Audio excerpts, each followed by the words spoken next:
Welcome to the debate. Today, we are diving into a really foundational question of American history, one famously framed by John Adams. Adams made this sharp distinction, right?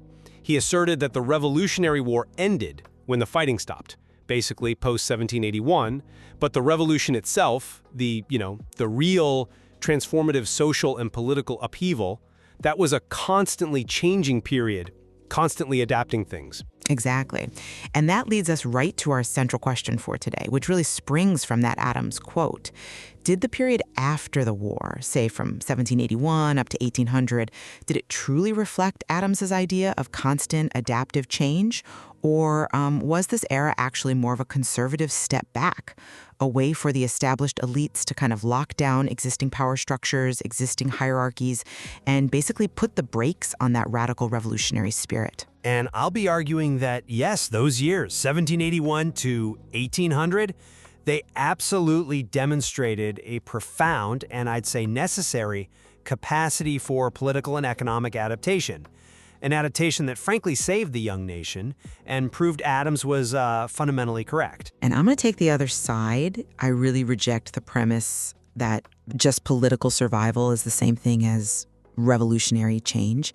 I mean, sure, governance structures shifted, no doubt, but I'll argue these changes were largely designed to stabilize the power of the landed and moneyed elite. If the revolution was this period of constant change and adaptation, as Adams claims, we should be seeing fundamental shifts in the social, racial, gender hierarchies, right? Things that defined the colonial world. But instead, what we mostly see is continuity, consolidation, and sometimes even the codification of inequality. That suggests to me the real revolutionary momentum kind of stalled out the minute the British left. Well, to understand the adaptations of this era, I think we first have to appreciate the existential threat the Republic faced under the Articles of Confederation. It wasn't just slow, it was genuinely collapsing. We had massive war debts, absolutely worthless currency, zero authority to enforce treaties or generate reliable revenue. Foreign powers, they were frankly contemptuous. So the greatest and most profound adaptation of the revolution, therefore, was that radical transition, moving from the decentralized, almost anarchic articles to the robust federal constitution.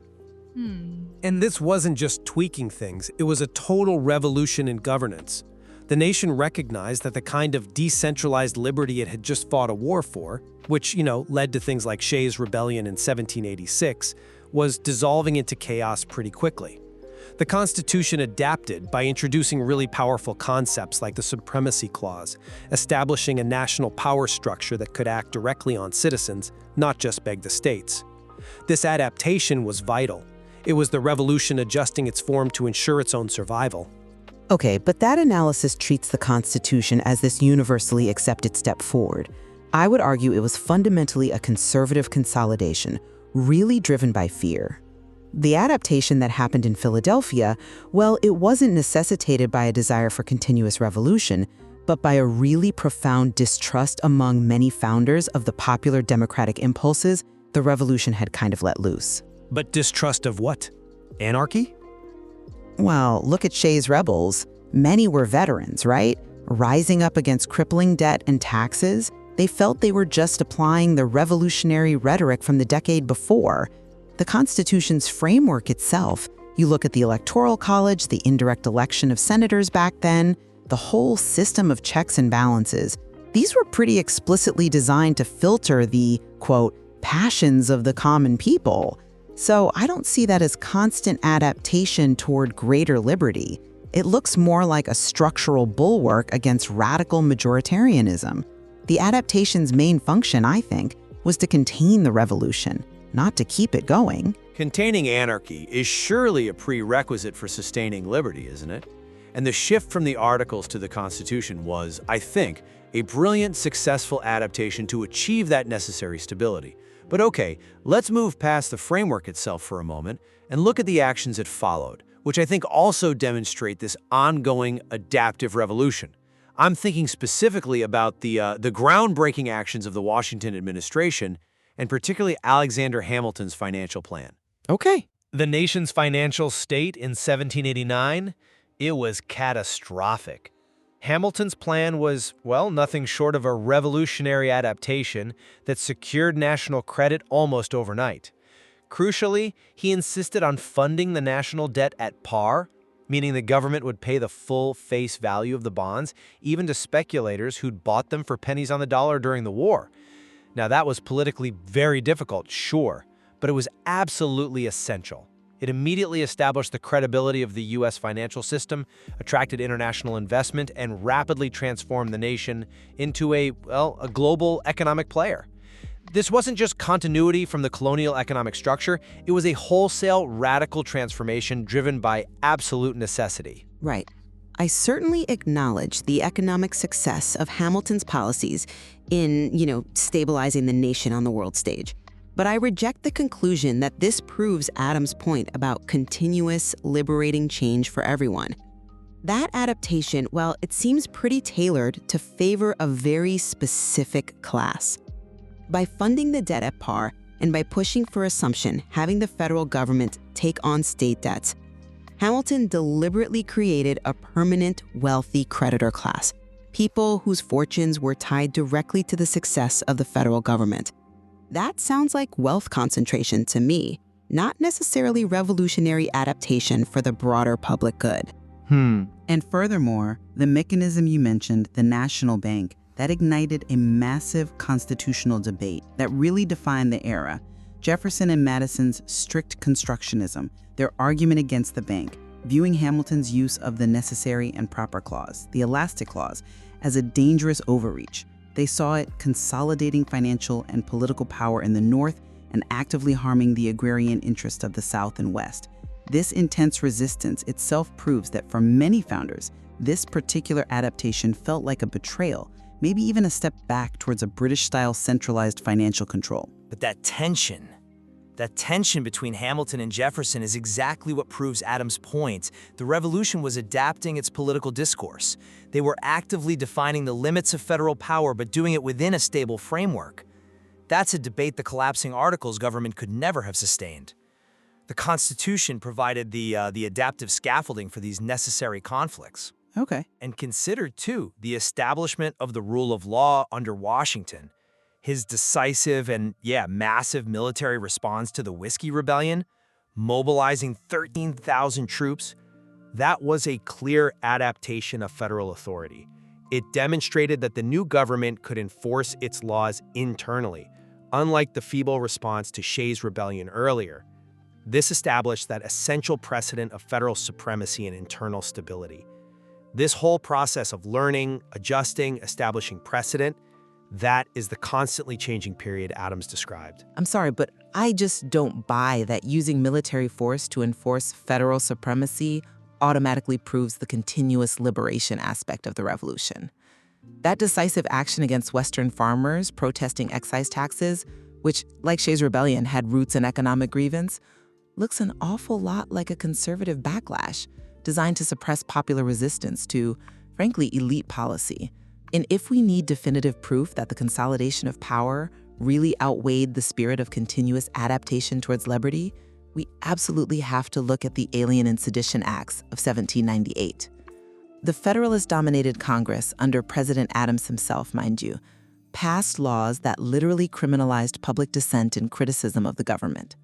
How can you possibly argue for a constantly adapting period of revolutionary change when the government's response to political friction is, immediate tyranny, suppressing the core right, free speech that the entire revolution was supposedly built on? I mean, the counter-revolutionary move here was so profound that two states, Kentucky and Virginia, felt they had to issue resolutions trying to formally nullify the federal laws. That challenges the very supremacy you champion. This instability, this willingness to crush dissent, it just exposes the underlying fragility of that Federalist consolidation. Okay, I certainly acknowledge the Alien and Sedition Acts were politically reckless, profoundly ill-advised, but they were, arguably, temporary measures born from extreme partisan paranoia surrounding the quasi-war with France. The greater structural adaptation, I'd argue, lies in the fact that the political system actually survived this constitutional crisis. The acts were ultimately allowed to expire, and their political cost directly led to the election of 1800, the first peaceful transfer of power between opposing parties. That itself is a defining adaptation in democratic governance, really anywhere in the world at that time. And furthermore, we often focus just on the coastline, right? But the revolution was constantly adapting westward. Think about the Northwest Ordinances, ratified during this period. They provided a pretty revolutionary blueprint for expansion, an orderly path for territories to become equal states, not just subjugated colonies. And importantly, that ordinance also banned slavery north of the Ohio River, defining an ideological boundary of freedom in the expanding republic. That is profound, structural change, adapting the very concept of American republicanism for a continental scale. I guess I come at it from a different way when we consider what truly defines the revolution. While the Northwest Ordinance was politically adaptive, sure, we have to measure Adams's claim against the resistance to change in foundational social hierarchies. And here, the evidence against constant change just seems overwhelming to me. Look at the legal reality for women. Despite the powerful emergence of ideas like Republican motherhood, despite intellectual arguments for educational equality from thinkers like Judith Sargent Murray, the actual legal status of women under coverture remained fundamentally unchanged. I mean, under coverture, a married woman was essentially legally dead. Her property, her wages, even her legal personhood were subsumed by her husband. Couldn't sue or be sued independently, couldn't enter contracts. So the adaptation of political systems, of economies, that was deemed necessary for survival. But the foundational legal status of half the population, fiercely maintained. That looks like continuity, not constant change. Well, I think it's absolutely crucial to separate the immediate implementation of political institutions from the slower, more complex adaptation of social values. The seeds of change were clearly planted. The rise of companionate marriage, for instance, driven more by ideals of affection and merit over just pure economic arrangement. That fundamentally altered how families operated, or at least began to. And Republican motherhood wasn't just a hollow phrase. It formalized a new central political role for women as the educators of virtuous Republican citizens. That created the very space for later demands for formal education and legal reform to even emerge. Society was adapting, I believe, even if the legal codes lagged behind. I remain unconvinced that, minor shifts in familial relations, which, let's be honest, often remain constrained by the husband's ultimate economic and legal authority, can really offset the glaring fundamental failure of the era, the entrenchment of racial hierarchy. Okay. The persistence of chattel slavery wasn't just a failure of pace, it was a conscious, protective adaptation by the Southern elite. The Constitution itself ratified this conservative choice through things like the Three-Fifths Compromise, which cemented Southern political power based on enslaved human beings and by explicitly prohibiting Congress from interfering with the slave trade until 1808. And Thomas Jefferson, often held up as the voice of liberty, he himself exemplifies this betrayal. He viewed slavery as a necessary evil, yes, but crucially, he argued that a biracial republic was simply impossible due to deep-rooted prejudices. His explicit solution? Remove newly freed Black people and import white settlers to fill the labor gaps. This profound resistance to racial equality, this active commitment to a white republic, it confirms that the ruling class actively chose to stop the revolution when it threatened their core economic and social foundations. But to suggest that the revolution stalled because it failed to achieve immediate total abolition is, I think, holding the founders to an impossible, maybe anachronistic standard. Adams's claim, as I read it, is that the revolution was a process of constantly adapting and achieving the Constitution, which created the necessary framework for future moral challenges. That was the most important adaptation of this specific period, 1781 to 1800. They adapted by making compromises, difficult compromises, yes, that ensured the unity of the 13 states, a feat many European observers at the time thought was completely impossible. Without the political framework and the financial stability created between 1781 and 1800, there simply would have been no United States within which future abolitionist movements, women's rights movements, or civil rights movements could have successfully taken root. They built the mechanism, the social change, arguably was destined to follow, but only after the survival of the nation itself was secured. I guess I have to challenge the premise that political necessity somehow excuses the entrenchment of oppression. The founders didn't just fail to solve the problem of slavery, they actively wrote its protection into the foundational document and enhanced the political power of slaveholders. They prioritized the economic utility of cheap labor and the stability of the Union over the revolutionary ideal of universal liberty. It seems a clear choice was made.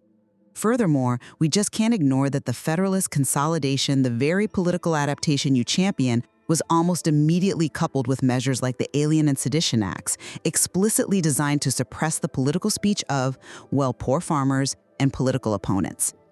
The evidence from 1781 to 1800, taken as a whole, strongly suggest a period defined more by the fear of continuous revolution. The constant adaptation Adams spoke of, perhaps it was real, but maybe it was primarily the adaptation of the ruling class to secure their own advantages against the very people who had fought the war. Look, the period from 1781 to 1800 was undeniably a second and absolutely crucial phase of the American Revolution. The entire political and financial structure of the nation was fundamentally refashioned, from the anarchic mess of the Articles into a stable, functioning federal republic under the Constitution and Hamilton's plan. This dramatic, rapid reinvention under existential threat proves the young nation's revolutionary ability to constantly adapt. And while the social and racial challenges remained profound, absolutely, establishing a working, durable system was the prerequisite adaptation. It ensured the long-term continuation of the American revolutionary experiment, just as John Adams observed. And while I certainly concede that governmental structure shifted dramatically, I still see the era as defined more by a successful conservative resistance to the radical implications of the war itself. The failure to dismantle deeply entrenched structures of racial and gender inequality, coupled with aggressive political suppression and economic policy that reinforced oligarchy, well, it suggests that for a majority of Americans, women, the enslaved, many yeoman farmers, Adams's vision of a constantly changing period was largely an illusion. The adaptation that saved the political union, perhaps it simultaneously betrayed the social promises of the revolution. The evidence from 1781 to 1800 really compels us to confront this complex tension, doesn't it, between radical political innovation on one hand and deeply rooted conservative social resistance on the other. It forces us to ask whether political success can ever truly be divorced from social justice. And ultimately, the definition of the revolution itself, well, it remains open to interpretation.